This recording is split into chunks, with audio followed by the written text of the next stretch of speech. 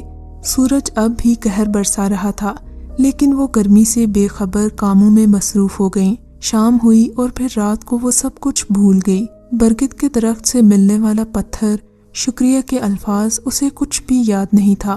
11 بجے سب کے سب خواب گاہوں میں گھس جانے کے بعد اسے فرصت ملی۔ وہ اپنے کمرے کی طرف چل دی۔ کمرے میں پہنچ کر اس نے گہری گہری سانسیں لیں۔ دن بھر کی تپش کے بعد کمرہ اب بالکل ٹھنڈا ہو چکا تھا۔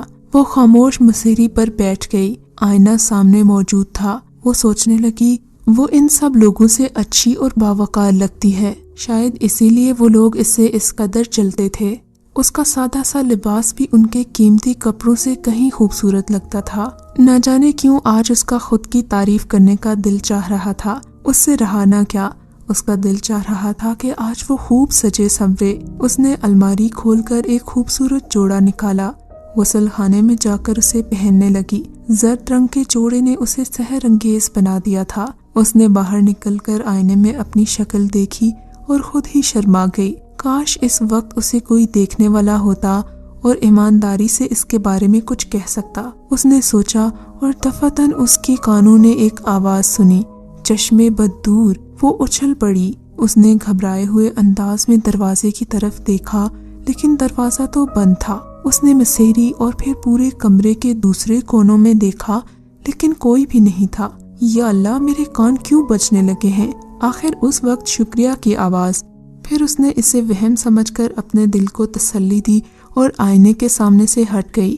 رات اپنی ہی تھی، اب کسی کے بلانے کے امکانات نہیں تھے۔ انہی کپڑوں میں بستر پر آ لیٹی، تکیا اونچا کر کے وہ دراز ہو گئی۔ لیٹے لیٹے اسے اس خوبصورت پتھر کا خیال دل میں آ گیا۔ اس نے سائیڈ دراز کھولی اور پتھر نکال کر ہاتھ میں پکڑ لیا۔ کیسا پیارا پتھر ہے، وہ سوچنے لگی، اور پھر اسے چمکانے کے لیے اس نے اپنے لباس سے رگڑا۔ در حقیقت وہ چمک اٹھا تھا، مگر جوں ہی وہ پتھر چمکا تھا، کمرے کی کھڑکی میں 3-4 پرندے آ بیٹھے تھے۔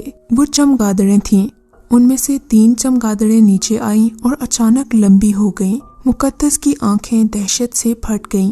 وہ ان چمگادڑوں کو ایک روپ اختیار کرتے ہوئے دیکھ رہی تھی۔ عجیب بھیانک شکلیں تھیں۔ اس نے چیخنے کی کوشش کی، مگر اس کی آواز دہشت کی وجہ سے نہ نکل سکی۔ خوف سے اس کے جسم میں رونگٹے کھڑے ہو گئے۔ ہم سے ڈرنے کی ضرورت نہیں ہے مقدس، ہم تمہارے غلام ہیں، ہم تمہارے خیر خواہ ہیں، تمہیں ہم سے ڈرنے کی بالکل ضرورت نہیں ہے، ہم تمہیں کبھی نقصان نہیں پہنچائیں گے، ہماری شکلوں سے خوف نہ کھاؤ، کاش ہم بھی تمہاری طرح خوبصورت ہوتے تو تم ہم سے خوف زدہ نہ ہوتی۔ ارے کیا یہ خواب ہے؟ مقدس نے سوچا اور آنکھیں ملنے لگی، لیکن وہ خواب نہیں تھا۔ در حقیقت 3 انسانی ہیولے اس کے سامنے تھے۔ ان کی شکلیں بھیانک ضرور تھیں، مگر لہجہ بے حد نرم تھا۔ تم کون ہو؟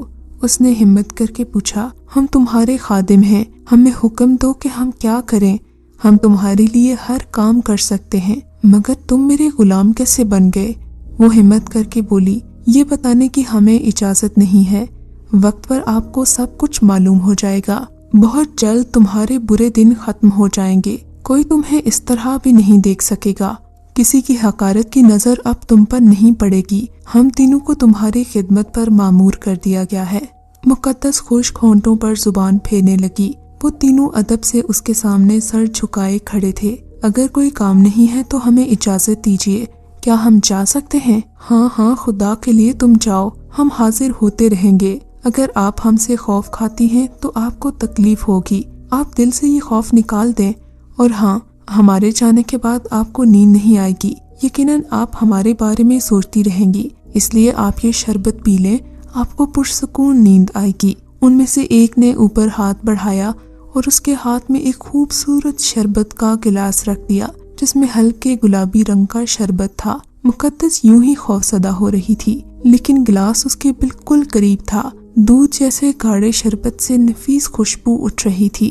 نہ جانے وہ کیا تھا، لیکن وہ تینوں اب اس کے قریب کھڑے تھے۔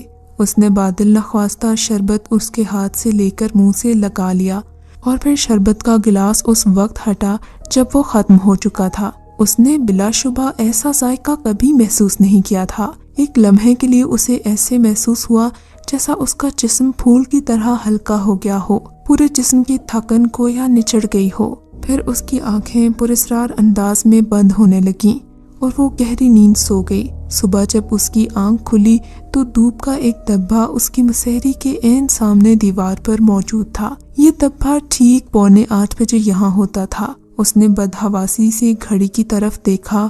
ٹھیک 8 بجے گھر کے تمام افراد ناشتے کی میز پر موجود ہوتے تھے اور انہیں 8 بجے ناشتہ دینا ہوتا تھا۔ یہ اس کی ذمہ داری تھی۔ گویا صرف 15 منٹ تھے۔ اس کے ہاتھ پاؤں پھول گئے، آج ضرور موت آ گئی تھی۔ 8 بجے ناشتہ نہ ملا تو وہ سب اس کو کھا جاتے۔ وہ بجلی کی طرح مسہری سے اٹھ گئی اور اس کے جسم پر وہی کپڑے تھے جو اس نے رات کو تبدیل کیے تھے۔ یہ کپڑے بھی وبال جان تھے، قیمتی تھے، انہیں اتارنے میں 2-3 منٹ خرچ ہو جائیں گے۔ بہرحال اگر انہوں نے اسے ان کپڑوں میں دیکھا تو مصیبت آ جائے گی۔ وہ جلدی جلدی کپڑے بدلنے لگی، الٹے سیدھے چھینٹے بالوں میں مارے اور پھر خود کو سنوار کر باورچی خانے کی طرف چوروں کی طرح دوڑی تاکہ کوئی اس کا راستہ نہ دیکھ لے۔ اسے ابھی بھی خالہ کے تانوں سے ڈر لگ رہا تھا، مگر دروازے کے اندر داخل ہوتے ہی اس کے پاؤں جم گئے تھے۔ نہ جانے ناشتہ کس نے تیار کیا تھا۔ تمام ناشتہ تیار تھا، چائے کا پانی کیتلی پر کھول رہا تھا، ہر چیز کرینے سے لگی ہوئی تھی۔ یا خدایا، کیا گھر والوں نے اسے سوتا دیکھ کر خود ناشتہ تیار کیا تھا؟ اگر یہ بات تھی تو پھر تو اور مصیبت آ جائے گی۔ اس نے بھاری بھاری قدم اٹھائے اور چائے کا پانی اتار لیا۔ اس نے سارا ناشتہ ٹرالی میں سجایا اور باورچی خانے سے نکل آئی۔ کمرے میں بڑھنے لگی تو اس کا انداز ایسے تھا جیسے مجرم پھانسی کے تختے کی طرف بڑھتا ہے۔ ناشتے کے کمرے میں حسب معمول سب موجود تھے۔ وہ نظریں جھکائے میز کے قریب پہنچی۔ سب خاموش تھے جیسے کوئی اہم بات ہو گئی ہو۔ اس نے ناشتہ میز پر لگایا تو اس کے ہاتھ کانپ رہے تھے۔ انہی کانپتے ہاتھوں کے ساتھ اس نے ناشتہ سرو کیا۔ کسی نے کچھ نہ کہا اور لوگ ناشتے میں مصروف ہو گئے۔ اس کی آنکھیں حیرت سے پھیل گئیں۔ اس نے نظریں اٹھا کر ان سب کے چہروں پر دیکھا۔ کیا یہ سب پاگل ہو گئے ہیں؟ اگر نہیں تو انہوں نے ناشتے کے بارے میں کیوں نہیں پوچھا اور اسے برا بلا کیوں نہیں کہا؟ لیکن وہ کسی کے چہرے پر ایسے آثار نہ دیکھ کر چپ ہو گئی۔ ابھی وہ اس غنیمت پر سب کی شکر گزار تھی کہ خالہ نے فوراً شور مچا دیا۔ ارے کمبخت، آج چائے میں چینی پھر کم ڈال دی؟ میں نے کہا تھا نا تھوڑا سا نمک بھی ملا دیا کرو۔ وہ نمک دانی لے کر کرسی پر بیٹھی، لیکن نہ جانے کیسے کرسی تھوڑی پیچھے کھسک گئی اور خالہ فوری طور پر نیچے گرتے گرتے بچیں۔ انہوں نے میز کی ٹاپ پکڑنے کی کوشش کی لیکن چائے کی پیالی ہاتھ میں آ گئی۔ نتیجے میں چائے کی پیالی ان کے ہاتھ پر گر چکی تھی۔ ان کی چیخوں نے آسمان سر پر اٹھا لیا تھا۔ کھولتی ہوئی چائے ان کے چہرے اور سینے پر پڑی تھی۔ وہ ذبح کیے ہوئے کبوتر کی طرح پھڑپھڑا رہی تھی۔ سب لوگ ان پر دوڑے آئے۔ وہ سب اسے ڈانٹنا بھول کر خالہ کو ہسپتال لے کر گئے۔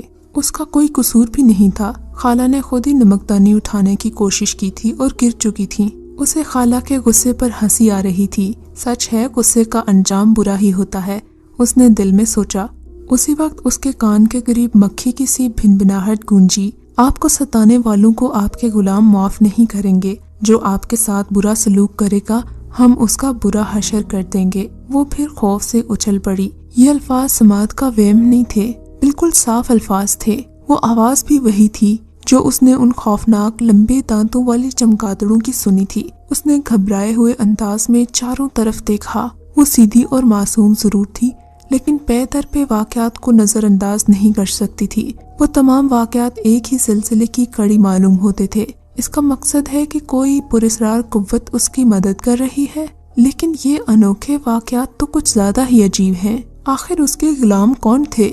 کس کی نظر عنایت اس پر ہو گئی تھی؟ برگد کے درخت کے نیچے سے ملنے والے پتھر پر شکریہ کا الفاظ بھی کافی عجیب تھے۔ وہ رات والا شربت کا گلاس اور پھر صبح کو ناشتے کی تیاری، وہ ابھی یہ سب کچھ سوچ ہی رہی تھی کہ اس کی چچی آ گئیں۔ اب یہاں کھڑی سوگ کیوں منا رہی ہو؟ جاؤ خوشی سے ناچو گاؤ عیش کرو، تمہاری دلی مراد پوری ہو گئی۔ تم تو چاہتی ہی یہی تھی نا کہ خالہ گر جائیں، تم تو ہم سب کو ذلیل کر کے ہی دم لوگی۔ ابھی جملہ پورا نہیں ہوا تھا کہ چچی بری طرح اچھلیں اور پھر مسلسل اچھلتی ہی رہیں۔ وہ بری طرح چیخ رہی تھی، ارے کمبخت دیکھ تو میری قمیض میں کیا گھس گیا ہے، کس قدر تکلیف ہو رہی ہے مجھے اور تم یہاں خاموش کھڑی ہو۔ اس نے قمیض بمشکل اٹھائی تو اس سے ایک چھپکلی نکل کر فرش پر دوڑنے لگی۔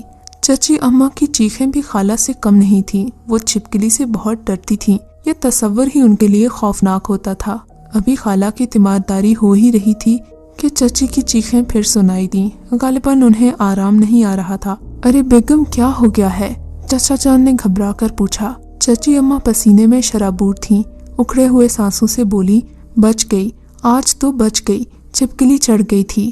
خدا اس بچی کو خوش رکھے، جان جوکھم میں ڈال کر اس نے چھپکلی نکال دی، ورنہ نہ جانے میرا کیا حشر ہوتا۔ ویسے مقدس کے اس کارنامے سے ان کا مزاج بدل گیا تھا۔ ان کے نزدیک یہ بہت بڑی بات تھی۔ چچا جان نے سکون کا سانس لیا کہ کوئی خاص حادثہ نہیں ہوا تھا۔ انہوں نے چچی کو سنبھالا اور پھر اس کمرے میں لے گئے جہاں پر خالہ تھیں۔ مقدس کی طرف ابھی بھی کسی نے توجہ نہیں دی تھی۔ مقدس کے ہونٹوں پر ایک مسکراہٹ ابھر آئی۔ اگر چھپکلی والا واقعہ بھی اتفاق نہیں ہے تو اس کے یہ غلام بے حد دلچسپ ہیں۔ نہ جانے اسے کیوں یقین ہونے لگا تھا کہ چھپکلی والا واقعہ اتفاقیہ نہیں ہے، کیونکہ اس کے غلام اسے بتا چکے تھے کہ اس کے تکلیف پہنچانے والوں کو بھی وہ پریشان کریں گے۔ گویا چھپکلی انہی کی طرف سے تھی، کیونکہ چچی جان اسے لان تان کر رہی تھی۔ اس نے گردن جھٹک دی۔ یہ تصور عجیب تھا کہ یہ شکلیں خود کو اس کا غلام کہتی تھیں۔ بہرحال اس نے ناشتے کی میز کی طرف دیکھا۔ خالہ شازی کی مصیبت نے ناشتہ خراب کر دیا تھا۔ اب نہ جانے گھر کے لوگ ناشتہ کریں گے بھی یا نہیں۔ ابھی وہ یہ سوچ ہی رہی تھی کہ اس کی دونوں کزنز آ گئیں۔ انہوں نے سنجیدگی سے اسے دیکھا اور کرسیاں گھسیٹ کر بیٹھتے ہوئے بولی، مقدس تمہیں تو پتا ہے خالہ کے مزاج کا، اگر تھوڑا سا چینی اور نمک ملا دیتی تو اتنی بڑی مصیبت نہیں آتی۔ اچھا بیٹھو، تم بھی ناشتہ کر لو۔ نہیں میں کر لوں گی، وہ آہستہ سے بولی، کیونکہ وہ ہمیشہ ناشتہ باورچی خانے میں کرتی تھی۔ آج تک کسی نے اس کو اس قابل ہی نہیں سمجھا تھا کہ وہ اسے اپنے ساتھ ناشتہ کرائے۔ اسے ان دونوں کی تبدیلی بہت عجیب لگ رہی تھی۔ وہ برتن سمیٹ کر چل پڑی۔ یہاں پہنچ کر کچھ اور حیرتیں اس کی منتظر تھیں۔ رات کے جھوٹے برتن جو اسے صاف کرنے ہوتے تھے دھلے دھلائے الماری میں سجے ہوئے تھے، دیگر تمام کام تیار تھے۔ وہ حیرت زدہ کھڑی اس تمام کارنامے کو دیکھتی رہی۔ اب تو اسے کوئی وہم نہیں ہو رہا تھا۔ وہ اس صورتحال سے خوفزدہ بھی تھی اور خوش بھی تھی۔ نہ جانے یہ سب کچھ کیا ہے۔ اچانک اسے محسوس ہوا کہ کسی غیر مرئی قوت نے اس کا ہاتھ پکڑ لیا ہے۔ اس کے ساتھ ہی ایک منمناتی ہوئی آواز گونجی، یہ سب کام اب آپ کے کرنے کے نہیں ہیں، یہ ملازم کب کام آئیں گے؟ برائے مہربانی ہمیں شرمندہ نہ کریں۔ میرے خدایا یہ کیا اصرار ہے؟ اس کے منہ سے بڑبڑانے کے انداز میں نکلا۔ کئی منٹ تک وہ بیٹھی سوچتی رہی اور پھر ایک گہری سانس لینے باہر آ گئی۔ اس کی سمجھ میں نہیں آ رہا تھا کہ اب وہ کیا کرے۔ برتن وغیرہ دھونے کا کام تو 9:30 بجے تک ہوتا تھا، اس کے بعد پکنے کے لیے آ جاتا تھا اور وہ اس میں مصروف ہو جاتی تھی، لیکن برتن دھل چکے تھے، پکنے کا ابھی وقت نہیں ہوا تھا۔ دفعتاً اسے خیال آیا کہ اخلاقاً اسے خالہ کو دیکھنے جانا چاہیے۔ وہ فوراً خالہ کے پاس گئی۔ اس نے دیکھا کہ شازی خالہ کے چہرے پر ڈاکٹر نے مرہم لگایا ہوا تھا۔ ان کا پورا چہرہ جلا ہوا تھا، البتہ آنکھیں کھلی ہوئی تھیں۔ انہوں نے نفرت بھری نظروں سے اسے دیکھا اور بولی، اب چلنے پر نمک چھڑکنے آئی ہو؟ اب کیوں اپنی منحوس شکل دکھا رہی ہو مجھے؟ جاؤ دفع ہو جاؤ یہاں سے۔ خالہ مجھے افسوس ہے، اس نے بھرائے ہوئے انداز میں کہا، آپ خود ہی زیادہ غصے میں آ گئی تھی، نمک بعد میں بھی ڈالا جا سکتا تھا، اور پھر میں آپ سے کہہ چکی ہوں کہ چائے میں نمک نہ پیا کریں۔ ساتھ بیٹھی چچی نے بھی ان کو مشورہ دیا۔ ہاں، گویا میری ہی غلطی تھی۔ ٹھیک کہتے ہو تم لوگ، گوشت سے ناخن جدا نہیں ہوتے، سو تمہاری بھتیجی ہے، میں کون ہوں؟ بیوی کی بہن ٹکڑوں پر پلنے والی؟ خالہ فوراً ٹسوے بہانے لگی۔ ارے آپ تو بلا وجہ بات کا بتنگڑ بنا دیتی ہیں، چچا جان گھبرا کر بولے۔ ایسی ہی ناگواری سی گزر رہی ہے تو گھر سے ہاتھ پکڑ کر نکال دیجئے۔ لاڈلی کے بارے میں تو آپ سے کچھ سنا ہی نہیں جاتا، جب وہ چائے میں نمک پیتی ہیں تو آخر کیوں یاد نہیں رکھا اس نے؟ چچی جان سے بہن کے آنسو برداشت نہ ہو سکے، وہ ان کی حمایت میں بول پڑی۔ ارے چھوڑو، جانے بھی دو، یہ کمبخت تو ہے ہی چلانے کے لیے۔ ابھی خالہ نے جملہ پورا نہیں کیا تھا کہ روشن دان سے ایک چڑیا اڑتی ہوئی آئی اور پیتل کے اس گلدان پر بیٹھ گئی جو خالہ شازی کے سر کے عین اوپر تھا۔ چڑیا بیٹھتے ہی اڑی اور گلدان خالہ کے سر پر آ پڑا۔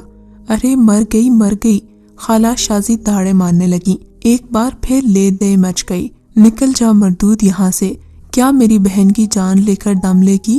خالہ غصے میں اس کی طرف بڑھی، وہ شاید اسے دھکا دے کر نکالنے کا ارادہ رکھتی تھیں، لیکن ان کے اوندھے منہ گرنے کا دھماکہ بہت زوردار تھا، نہ جانے ان کے پاؤں کہاں پھنس گئے تھے۔ چچی جان کی لائی ہوئی تمام چوڑیاں ٹوٹ گئی تھیں اور ٹکڑے ان کی کلاہیوں میں چپ گئے تھے۔ ہائے امی، اب بھی عبرت حاصل کر لو تو اچھی بات ہے بیگم، بے زبان کا نگہبان خدا ہوتا ہے، اب بھی اگر آپ نہ سنبھلی تو انجام جو بھی ہوا اس کی ذمہ دار صرف آپ ہوں گی، سخت لہجے میں بولے۔ اس وقت ایک ملازم اندر آ گیا۔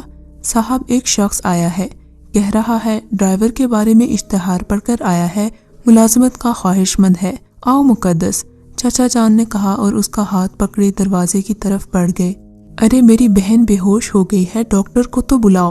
چچی جان اپنی تکلیف بھول کر خالہ کے چہرے کی طرف دیکھ کر بولی، جن کے سر سے خون بہہ رہا تھا اور پیشانی اور گالوں تک لڑک آیا تھا۔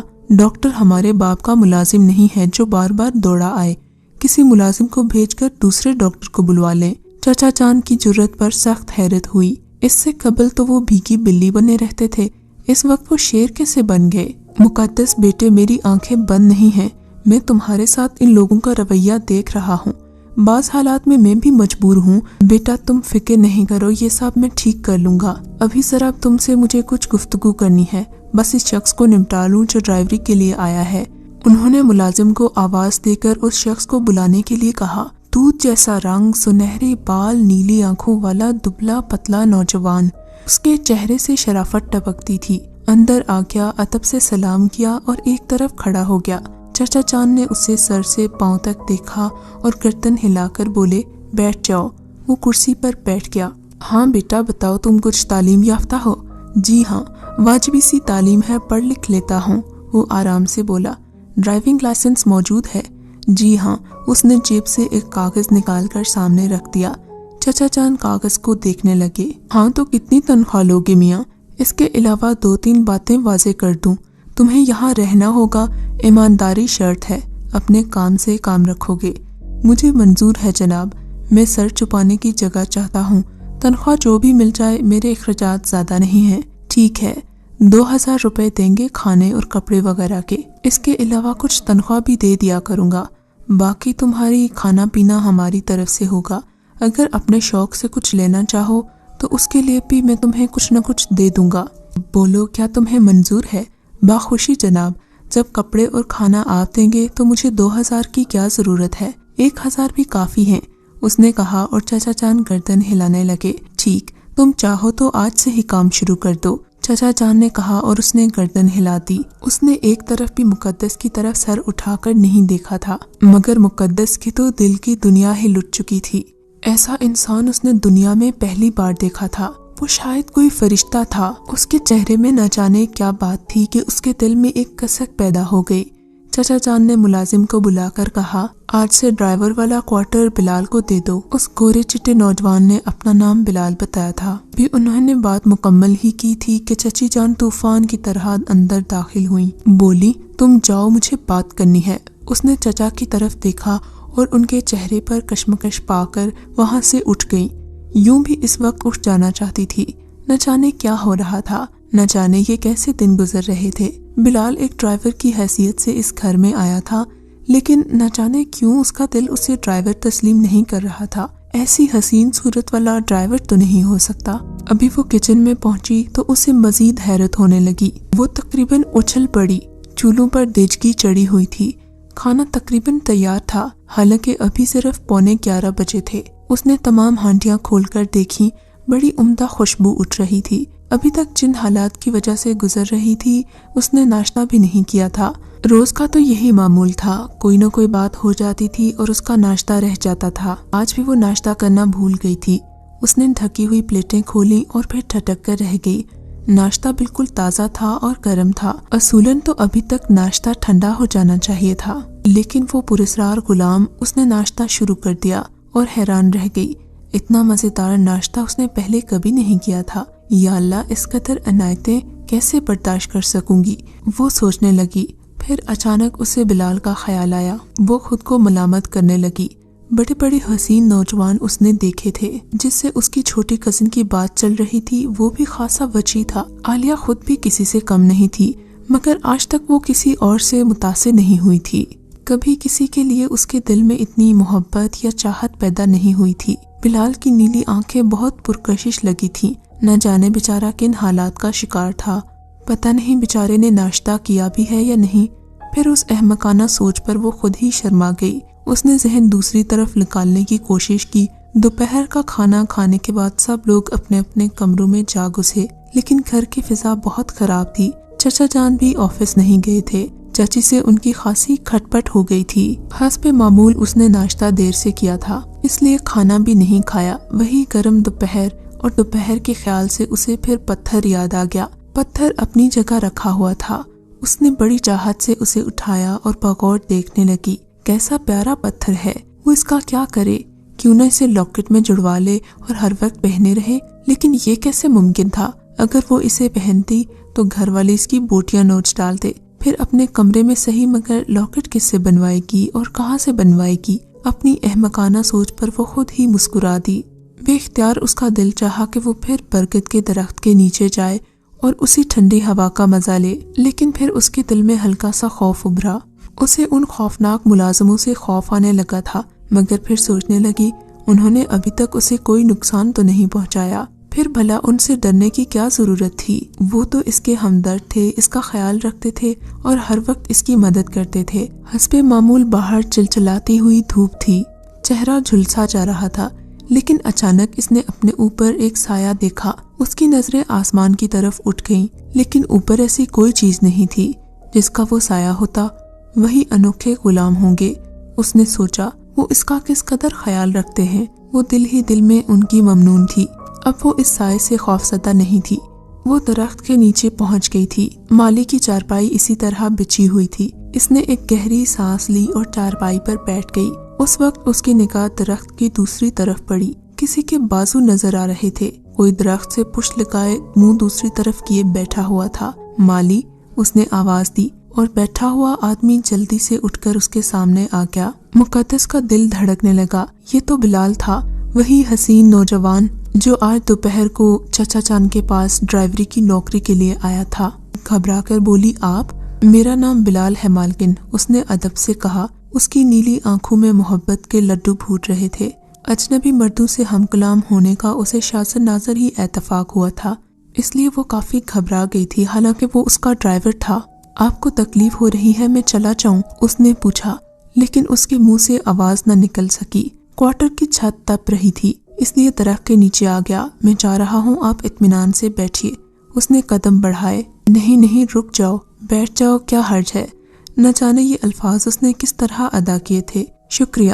وہ مسکراتے ہوئے اسی جگہ بیٹھ گیا اور وہ ادھر ادھر دیکھنے لگی۔ یہ شکریہ اس شکریہ سے مختلف نہیں تھا جو وہ پہلے دن سن چکی تھی، لیکن اسے اپنی بے وقوفی پر غصہ آیا۔ نہ جانے وہ اتنی بے وقوف کیوں ہوتی جا رہی ہے۔ میرا نام مقدس ہے، وہ بولی۔ تم نے کھانا کھا لیا؟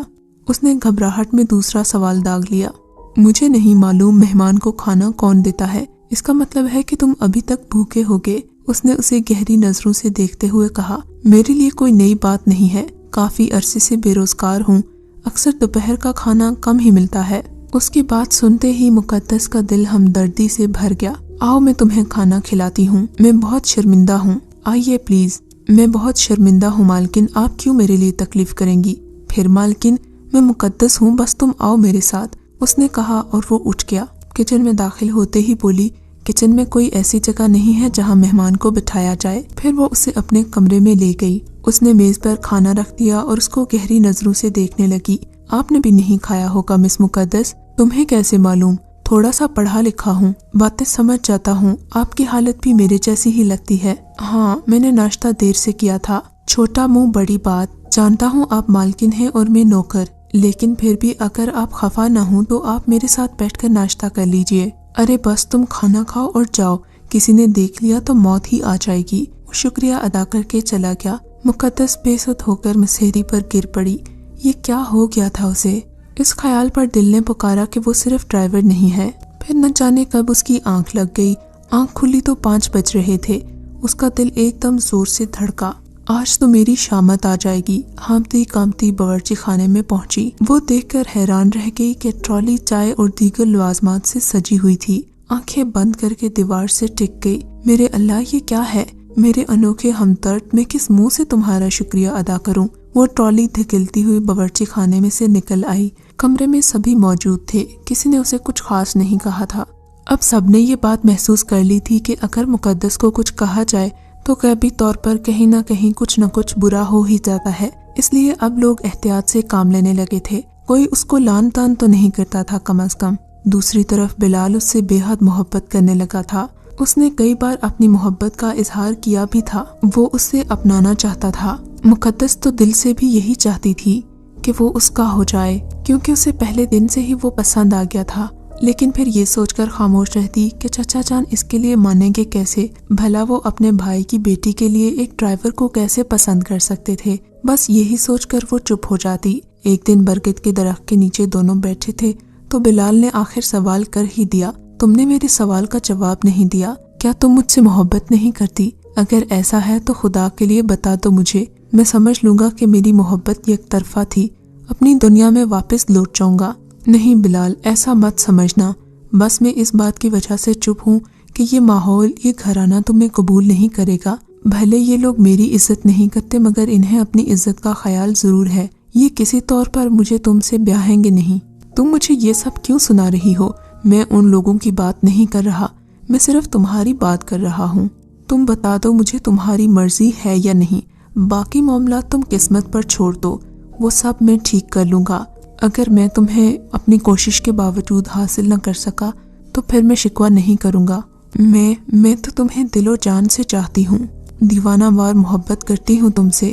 میری دنیا میں تمہارے سوا رکھا ہی کیا ہے؟ میں ایک بد نصیب لڑکی ہوں، میری خدا نہ کرے نحوست کا سایہ تم پر بھی پڑ جائے۔ تم یہاں سے ملازمت چھوڑ دو اور کہیں اور چلے جاؤ، ظالم تمہاری زندگی بھی خراب کر دیں گے۔ وہ دیوانہ وار بولتی چلی جا رہی تھی، اس کے جذبات پھٹ پڑے۔ بلال کے ہونٹوں پر اس کا اقرار محبت سن کر مسکراہٹ پھیل گئی۔ خدا کرے تمہاری زندگی مجھے مل جائے۔ تم خود کو کیوں منحوس کہتی ہو عالیہ؟ وہ مسکراتے ہوئے بولا۔ بلال، تم ان لوگوں کو نہیں جانتے، یہ سب لوگ مجھے نہیں جانتے، بلال نے جواباً کہا۔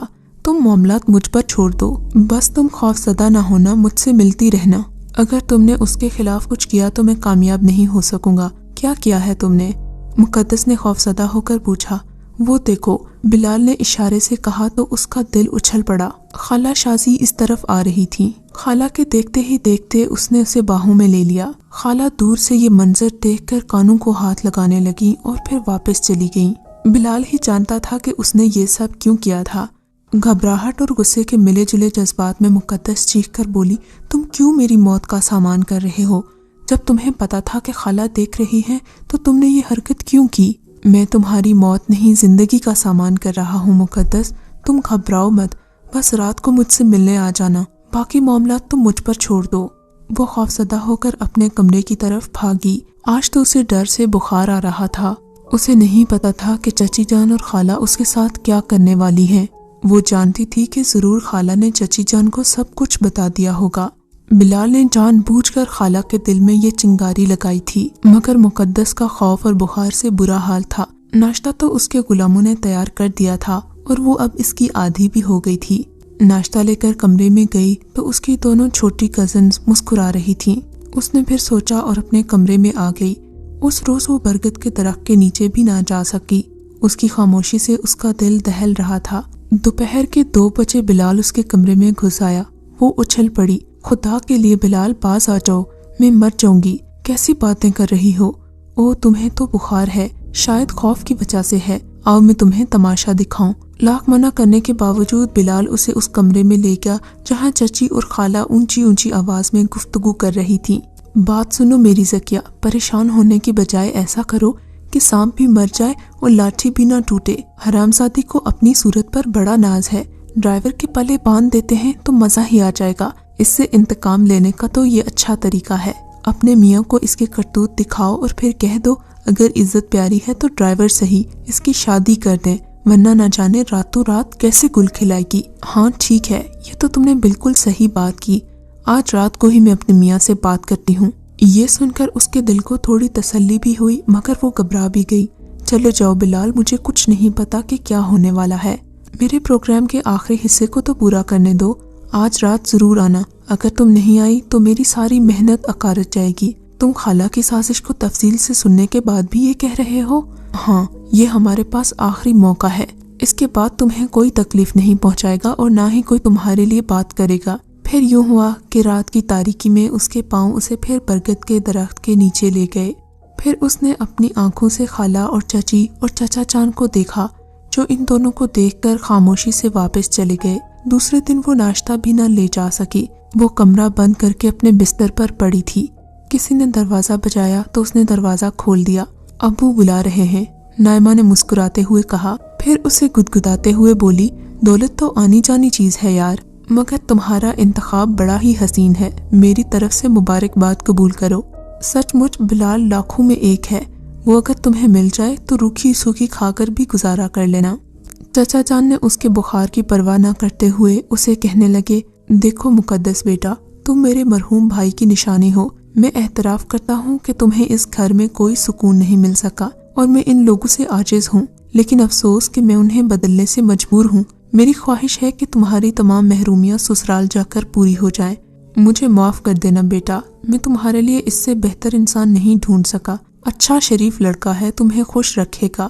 دولت تو آنی جانی چیز ہے، اگر شوہر اچھا ہو تو معمولی سی زندگی بھی بے حد حسین لگتی ہے۔ چچا جان اپنی بیوی کی زبان ہی بول رہے تھے۔ مقدس حیران تھی کہ یہ سب کچھ کیسے ہوتا جا رہا ہے، دل ہی دل میں خوش ہو رہی تھی۔ تم اگر اس کے ساتھ خوش رہو تو صرف گردن ہلا دو، یہ کافی ہے۔ نہ جانے کس وقت اس نے گردن ہلا دی۔ ٹھیک ہے میری بچی، اللہ تعالیٰ تمہارا دامن خوشیوں سے بھر دے۔ چاچا جان کی بھرائی ہوئی آواز نکلی اور ایک شام سادہ سے ماحول میں عالیہ اور بلال کا نکاح پڑھا دیا گیا۔ اس کی دونوں کزنز کافی دیر تک اس سے مذاق کرتی رہیں۔ وہ چلی گئیں تو بلال کمرے میں داخل ہوا۔ مقدس کا دل زور زور سے دھڑک رہا تھا۔ آج ان کی شادی کا دن تھا، وہ دن جس کے لیے ان دونوں نے کئی خواب دیکھے تھے۔ شادی کی رات تیمور نے اس کو ایک انتہائی حسین لاکٹ گفٹ کیا تھا۔ مقدس نے لاکٹ دیکھا اور حیرانگی سے اسے دیکھا تو اس کی آنکھوں میں محبت کا سمندر امڈ آیا۔ یہ پتھر ہی تو ہماری محبت کی نشانی ہے۔ پھر اس نے اسے محبت بھری نگاہوں سے دیکھا اور کہا، کیا تم اپنے سسر کو سلام کرنے نہیں چلو گی؟ کہاں ہے سسر؟ اس گھر میں تو ہم دونوں کے علاوہ اور کوئی نہیں ہے۔ اچھا چلو تم آنکھیں بند کرو۔ مقدس نے اپنی دونوں آنکھیں زور سے بند کر لیں اور پھر جب اس کے کہنے پر آنکھیں کھولیں تو خود کو ایک ایسی دنیا میں پایا جو اس کے وہم و گمان میں بھی نہ تھا۔ وہ سنگ مرمر کا عالی شان محل تھا، چاروں طرف قیمتی پتھر جڑے ہوئے تھے، دو طرفہ حسین و جمیل عورتیں خون لیے کھڑی تھیں اور سامنے ایک معمر بزرگ اور خاتون بیٹھی تھیں، میری امی اور ابا جان۔ اور مقدس کا سر خود بخود سلام کے لیے جھک گیا۔ خوش آمدید دلہن، ہمیشہ خوش رہو۔ دونوں بزرگوں نے نو بیاتہ جوڑے کو دعائیں دیں۔ اس شام اسے حسین زیورات سے لاد دیا گیا اور پھر راگ رنگ کی محفل جم گئی۔ مقدس خواب کے عالم میں یہ سب کچھ دیکھ رہی تھی، اس کی سمجھ میں نہیں آ رہا تھا۔ رات 3 بجے اس محل کے ایک کمرے میں اسے پہنچا دیا گیا جس کا تصور بھی نہیں کیا جا سکتا تھا۔